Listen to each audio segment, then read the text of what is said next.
अरे अरे भाई, हम जरा वर्ल्ड कप की सेलिब्रेशन में बिजी क्या हुए, ये सब क्या देखना पड़ रहा है? ऐसा मैं नहीं, कोहली और रोहित कह रहे होंगे, क्योंकि अभी तो भाई वर्ल्ड कप फाइनल जीतने का हैंगओवर भी ढंग से नहीं हटा था और हम जिम्बाब्वे के अगेंस्ट पहला मैच ही हार गए। वर्ल्ड चैंपियंस ट्रॉफी लेके घर जा रहे थे यार बस में बैठ के। अभी तो रोहित भाई बस से भी नहीं उतरे होंगे और ये बच्चों ने यहाँ इज्जत भी उतार दी हमारी। एक बेटा थे श्रवण कुमार, यही है बेशरम कुमार।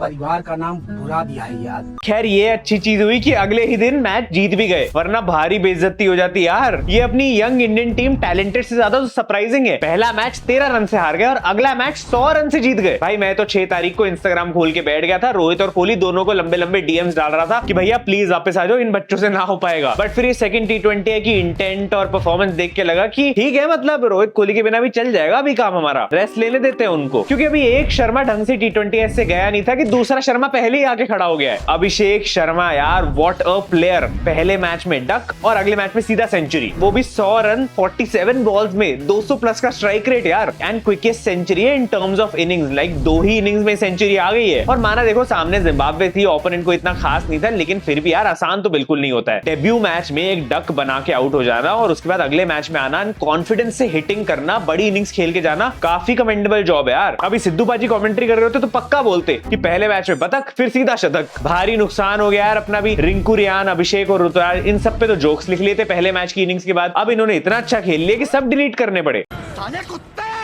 पैसा खाया मेरा। अरे हाथ मत लगाओ मेरे भाई को। बट सबसे प्राउड फीलिंग तो यही है कि चाहे हमारी इनएक्सपीरियंस टीम ही क्यों ना गई हो, लेकिन ओपोनेंट टीम के कैप्टन सिकंदर रजा ने बोला है, the world champions will eventually play like world champions. सुन के अच्छा सा लगता है, मतलब अंदर से अच्छी फीलिंग आ रही है। और ये क्या है मोटा भाई, आप तो विराट की सिंपिंग में इतना बिजी हो गए कि आपको पता नहीं है हमारे इंडियन प्लेयर्स बेचारे वहां 1 स्टार वाली जर्सी के साथ खेल रहे हैं। ये नाइंसाफी है भाई। 2 स्टार लग चुके हैं अब अपनी T20 जर्सी पे, भिजवाओ उनको नई की नई जर्सी, बन जाएगा।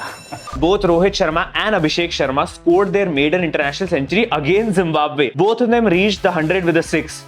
भाई ये नहीं सोचा था कि एक हफ्ते के अंदर अंदर एक और शर्मा जी का बेटा मिल जाएगा जो ओपोनेंट को ऐसे फोड़ेगा। इस बंदे ने पहले 50 रन बनाए 33 बॉलों में और अगले 50 रन सेंचुरी कंप्लीट करने के लिए बनाए 13 बॉलों में। युवराज सिंह रीजन है ये बंदा। और पता है मुझे सबसे ज्यादा इंप्रेसिव चीज क्या लगी अभिषेक शर्मा की, कि भाई ये पहले मैच में जब आउट हुआ तो एक शॉट खेलने के चक्कर में आउट हुआ था, इसने बॉल उड़ाई थी और डेब्यू पे ही डक पे आउट हो गया। अब तुम इंडियन टीम के लिए डेब्यू पे डक पे आउट हुए हो, प्रेशर सिचुएशन है, अगले मैच में बंदा आराम से खेलता है, धीरे धीरे खेलना जाता है, लेकिन इसने दूसरी ही बॉल पे 6 मार दिया। अबे भाई कहां से ला रहा है ये बंदा इतना कॉन्फिडेंस। फिर जब 50 कंप्लीट करी उसको भी 6 मार के कंप्लीट करा और 84 पे जब था तो 3 छक्के लगातार मार के सेंचुरी बनाई है। 8 छक्कों से इनिंग्स कंप्लीट करी है।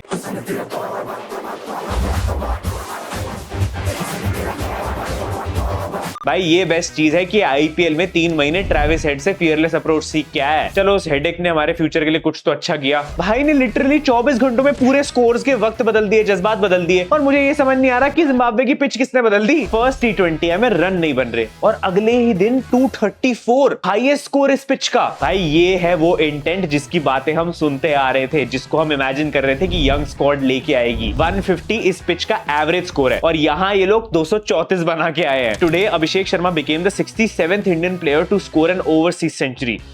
नीचे लिखा है worst day to talk about overseas century. क्यों?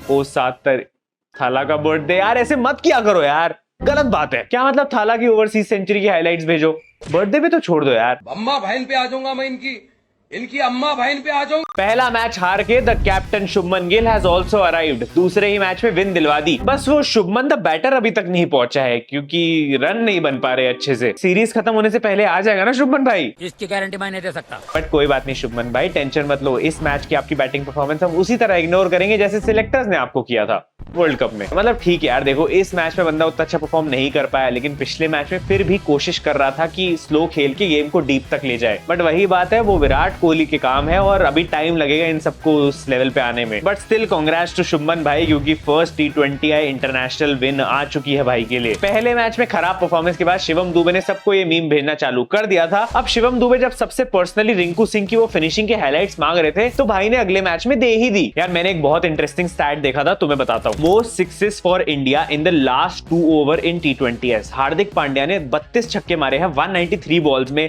विराट कोहली ने 24 छक्के मारे हैं 158 बॉल्स में। MS धोनी ने 19 छक्के मारे हैं 258 बॉल्स में और रिंकू सिंह ने 17 छक्के मार दिए हैं सिर्फ 48 बॉल्स में। ये बंदा ऑलरेडी हमारी टीम के ग्रेटेस्ट T20 प्लेयर्स के साथ खड़ा हुआ है फिनिशिंग के मामले में। और भाई डिफरेंस देखो, MS धोनी ने लास्ट के 2 ओवर्स में 258 बॉल्स में 19 छक्के मारे हुए, इसने 48 बॉल्स में 17 मार दिए। इससे पता लगता है कि भाई ये 2026 में हमारे लिए कितना इंपॉर्टेंट होने वाला है वर्ल्ड कप में। और अब तो ड्रॉप करने की कोई गुंजाइश ही नहीं है। मैं तो कहूंगा पूरी फिनिशिंग इसी के अराउंड बेस करना शुरू कर दो। 48 ऑफ 22, वो भी 5 सिक्सेस के साथ। लास्ट बॉल पे 6 मारा है बंदे ने और 104 मीटर का 6 मार चुका है। इस मैच में भाई को प्रमोट किया गया और बंदे ने परफॉर्म करके भी दिखाया। अभी तो इसने खेलना शुरू करा है और ऑलरेडी 80 की एवरेज टच कर रहा है ये। तो definitely I think Rinku Singh is a special player. पहले मैच में नहीं चल पाया, कोई बात नहीं, इतने टाइम से बाहर भी था क्रिकेट से, KKR के लिए भी उतना अच्छा नहीं खेल पाया था, बट इस मैच से उसने वापस से वही लक्षण दिखाने शुरू कर दिए जिसके लिए उसको फर्स्ट प्लेस में टीम में लेके आए थे। पर रियल थाला सन तो देखो ऋतुराज ही है। कल माही भाई का बर्थडे था 7 तारीख को और बंदे ने क्या ट्रिब्यूट दिया है। कुल 77 रन मार के थाला फॉर अ रीजन पिच पे करके आया बंदा। What a classic tribute to Mahi भाई ऑन हिज बर्थडे।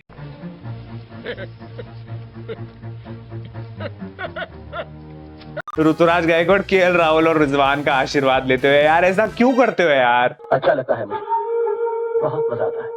देखो यार गलत बात है, KL राहुल को बदनाम करना छोड़ दो। ठीक है, माना ऋतुराज ने इस मैच में थोड़ी स्लो स्टार्ट ली थी, लेकिन बाद में बंदे ने एक्सेलरेट कर दिया। बट हाँ, ऋतुराज ने थोड़ा बहुत तो ऐसा खेला, क्योंकि पहले 48 रन उसके 37 बॉल्स में आए थे, जो कि मतलब 120 का स्ट्राइक रेट हो गया, लेकिन अगले 29 रन केवल 9 बॉलों में आए हैं, जो कि 320 के स्ट्राइक रेट से हिटिंग है। मतलब पहली 30-35 बॉलें एकदम स्कूटी की तरह और उसके बाद फिर हायाबूजा लगा दी। तो तुम समझ रहे हो, ये हिटिंग तुमने पहले भी देखी हुई है। मतलब था एक बंदा जो नंबर 3 पे आके इंडिया के लिए और कभी कभी वर्ल्ड कप में ओपनिंग पे आके इंडिया के लिए पहले स्लो स्टार्ट लेके फिर एकदम से ऐसे 7-8 बॉलों में 20-30 रन मार देता था 50 करके अपनी। एंड आई थिंक ऋतुराज भी एकदम ऐसा ही क्लासिक विराट कोहली टाइप का प्लेयर है, जो कि थोड़ा सा टाइम लेगा स्टार्ट लेने में, थोड़ा सा एंकर वाला रोल निभाएगा, लेकिन उसके बाद जब एक माइलस्टोन आ जाएगा, जब एक स्टेबिलिटी आ जाएगी बैटिंग में, तो शायद एक्सेलरेट भी कर ले। बट अगेन यार मुझे ऋतुराज के लिए बुरा भी लग रहा है, क्योंकि मुझे लग रहा है कि इतनी अच्छी इनिंग्स खेलने के बाद भी अगले मैच में इसको कैसे खिलाएंगे। देखो 3rd T20 ऐसे यशस्वी जायसवाल अवेलेबल हो जाएगा, अभिषेक शर्मा ने सेंचुरी मार दी है, शुभमन गिल कैप्टन है, ड्रॉप कर नहीं सकते और जायसवाल को भी खिलाना ही पड़ेगा। तो टॉप 3 तो फिक्स हो गए ना, जायसवाल, गिल और अभिषेक। तो 77 रन मारने के बावजूद भी ऋतुराज की जगह कहां बन रही है? ODIs में वैसे ही अभी रोको रिटायर नहीं हुए हैं, तो वहां पे वैसे ही नहीं जगह बनती, और T20s में भी अच्छा परफॉर्म करने के बावजूद भी शायद संजू सैमसन वाला हाल हो जाए। इसलिए मुझे ये डिसीजन समझ नहीं आया कि गिल को कैप्टन क्यों बनाया, क्योंकि वो अनड्रॉपेबल हो जाता है। बट ठीक है, आई थिंक चांसेस मिलते रहने चाहिए, शायद कोच की तरफ से ही कुछ चेंजेस आ जाए टीम में। फर्स्ट तो बेचारे रियान पराग गए हैं, पहले मैच में खराब परफॉर्मेंस आई, जो कि सबकी ही आई थी ऑलमोस्ट, और अगले में चांस ही नहीं मिला।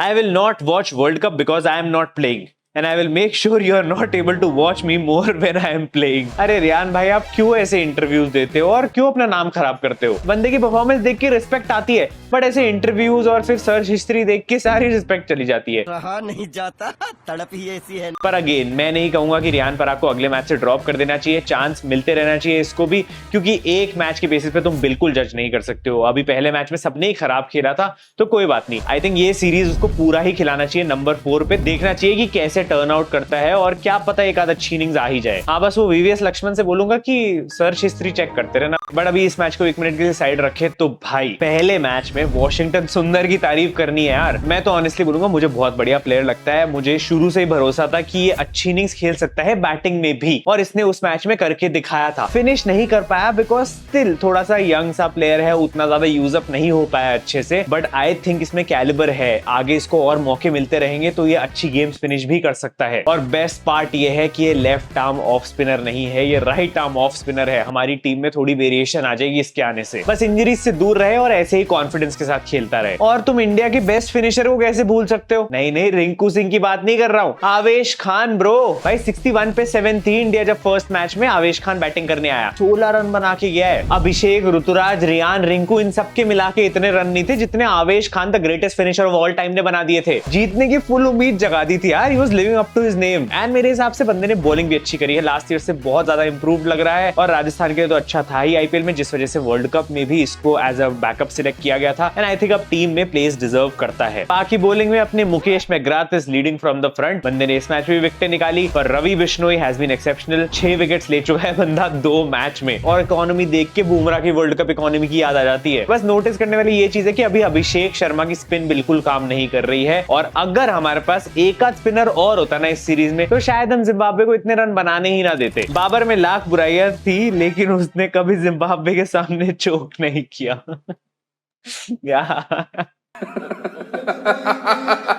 सॉरी बाबर भाई, हमने आपको अंडर एस्टिमेट करा, हमने आपको गलत समझा। मतलब देखो, पहले मैच में देख के इतना तो पता चल गया था कि जिम्बाब्वे के सामने रन बनाना आसान बिल्कुल नहीं है। I mean Bobji the king does it so effortlessly यार।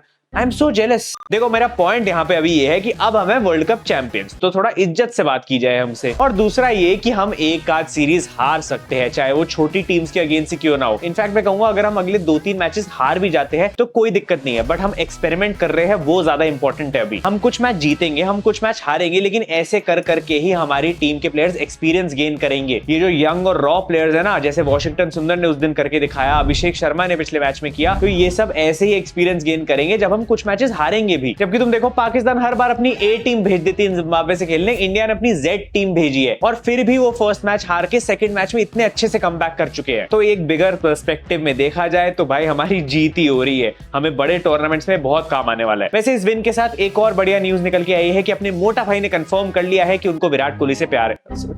सॉरी, मोटा भाई ने कंफर्म कर दिया है कि भाई रोहित शर्मा WTC फाइनल में और इंडिया को चैंपियंस ट्रॉफी 2025 में कैप्टन करने वाले हैं। मैं राजकोट में बोला था जून 24 में हम डील भी जीतेंगे, कप भी जीतेंगे, तो भारत का झंडा गड़ेंगे। इस जीत के बाद अगला पड़ाव है WTC फाइनल और champions trophy.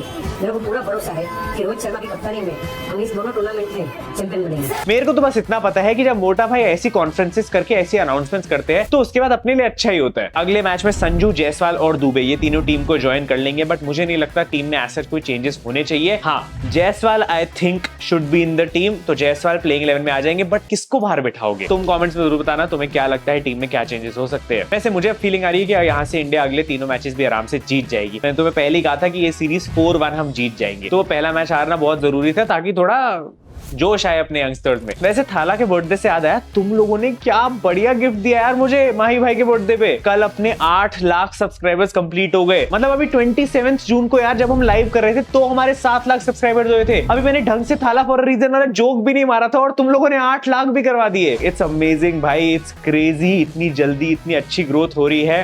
And I am so thankful जो भी नए लोग जुड़ रहे हैं। आई होप तुम लोग को कंटेंट पसंद आ रहा हो, और जो भी पुराने मेरे अपने ओजीज है, thank you so much for supporting यार अभी तक। बाकी मैं कोशिश करता रहूंगा कि तुम्हारे लिए बढ़िया बढ़िया वीडियोस लाता रहूं। अब बस 1 मिलियन करेंगे फटाफट, और इंस्टाग्राम पे भी 100 के करते हैं, तो सब्सक्राइब नहीं करे तो कर लो, एंड इंस्टाग्राम पे भी आके मुझे फॉलो कर लेना। मिलते हैं अगली वीडियो में। Thank you so much for watching, love you all, bye bye. Surya Kumar Yadav. पता है हम लोग मैच कहाँ आ रहे हैं? कहाँ?